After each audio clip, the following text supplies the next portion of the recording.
Hello, I'm Gemma Milne. I'm a technology journalist and I'm here at InsurTech Rising, and I'm joined by Nick Pester, who's the head of Insurance and InsurTech at Capital Law. Nick, thank you for joining us. No problem at all. Amazing. Why don't you start by telling us a little bit about some of the exciting trends in the reg tech industry? Sure. So we kind of look at this from two sides, I guess. We've got clients who are more internally focused, so actually they help businesses monitor their risks and track their risks internally in order to ensure compliance. So companies like Track My Risks, which is a platform which enables businesses to kind of keep on the same page across various different departments, rather than a situation you might have different departments not really being sure what the other is doing, particularly for large corporations, and a lot more transparency, visibility, which of course is important as far as the regulators are concerned. And then you've got the kind of businesses which are more about helping big companies to filter and implement regulation, that we've had conversations with around kind of partnering in terms of an offering to our clients, because ultimately, regulation is unfortunately one of those things we all have to do, but it's ever increasing. This has been a particularly bad year for regulation for insurers, and there are other options than just throwing money and extra people at it, which is kind of how insurers have tended to try and deal with it in the past. So you have kind of engines like Curvy Analytics, Capnovum, who they have open APIs into regulators' websites that basically sift and sort all the different guidance, footnotes, everything that's coming out of that regulator, and put in some kind of order and allocation to the people in the business that need to implement it. So there's I've always said technology kind of creates issues as far as regulation is concerned, certainly novel issues, but the plus side is that actually you have technology being developed to address the additional issues. I mean, speaking of, you mentioned this year has been a year for a lot of regulation. Yeah. GDPR was activated in May. How has the insurance industry kind of reacted to that so far? I would say, for the most part, the minimum implementation necessary, which is understandable given that we're in a market where actually, costs are a big problem at the moment. We actually had our first breach notification about a week after GDPR came in. An email inbox was hacked and 4,000 emails sent out to pretty much everybody in the address book. So there had to be notification to the ICO. Which they were resistant to do, which I understand, but of course self-reporting is one of the principles of GDPR. And actually what was really interesting was to see the ICO's response, which was quite pragmatic. They didn't throw the book. They kind of said, you could have done this, you could have done that, these are the things that you might want to look at.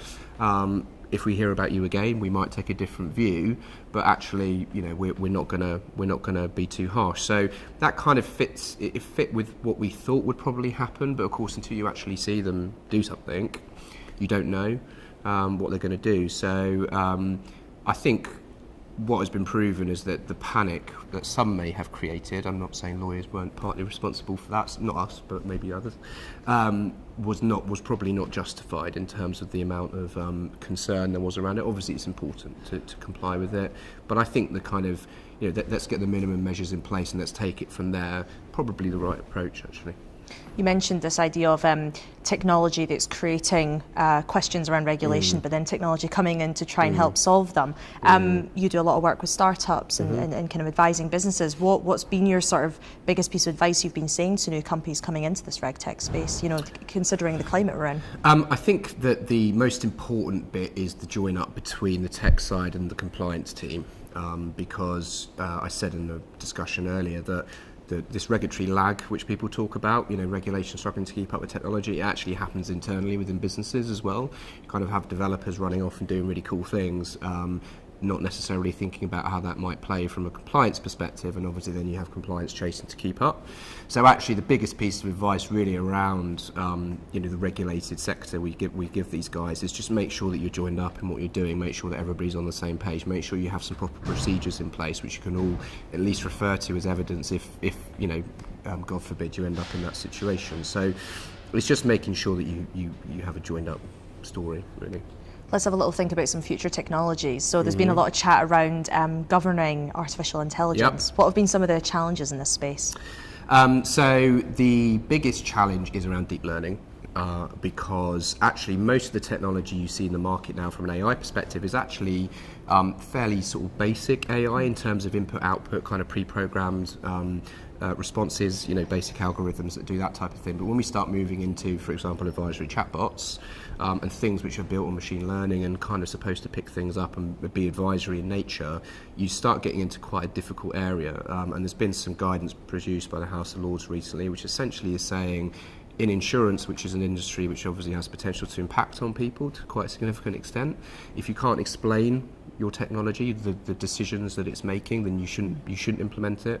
So I think the message is, if you don't understand why it's doing what it's doing, then you need to defer it until you actually do understand that. And what we're seeing now, people like Google and IBM are actually developing explainability systems. I'm not even sure if explainability is a word, but that's what they call it, so I'll just adopt that, which is designed to try and understand how machine learning works. But you can see how it gets convoluted, because then who kind of regulates that machine, and up and up and up. So I genuinely think that it's an area which is going to have very much a wait and see approach. There won't be any specific regulation, I don't think, to start. But once we start looking at robots having their own legal personality and things like that, then it gets quite scary, actually.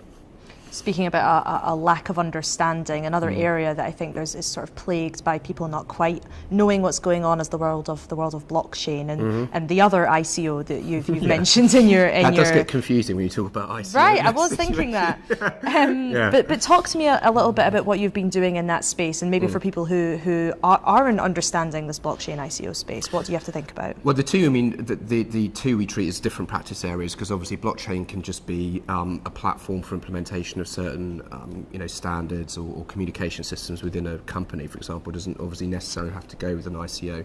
The blockchain issues you have are obviously GDPR. You do have an issue with that because of the immutable nature of the blockchain. It's mostly solved by storing data off-chain, kind of hashing off-chain as they call it. But you have much more interesting issues around cross-jurisdictional projects. And because it's decentralized network, there's a big question around who the controller and who the processor is, for example, for the purpose of GDPR, and actually which country has jurisdictional seat, if you like, because it does span lots of different countries. These are actually not issues that there's a straightforward answer to. The FCA is supposed to have published its latest paper on distributed ledger technology. It hasn't so far.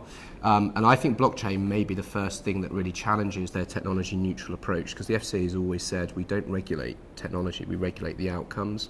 But with blockchain, I think it has such kind of novel issues around decentralization, for example, that surely there has to be some kind of structure around who is responsible, particularly with an open source blockchain, for example.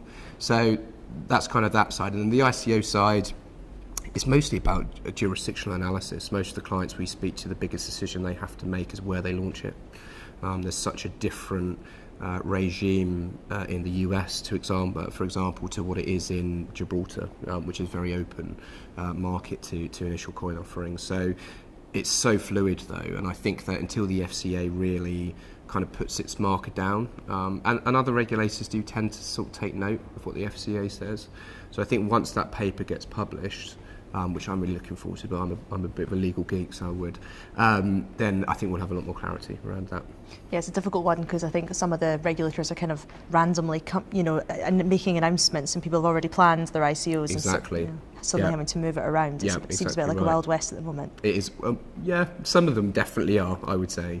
But I think once you get that regulatory kind of buy-in, you'll start to see a lot more kind of retail ICOs, perhaps from companies that may already be out there in the market, which have a bit of a following already. And then I think that's when you start to potentially see the larger scale adoption of cryptocurrency. Amazing. Nick, thank you very much for your time. No problem at all.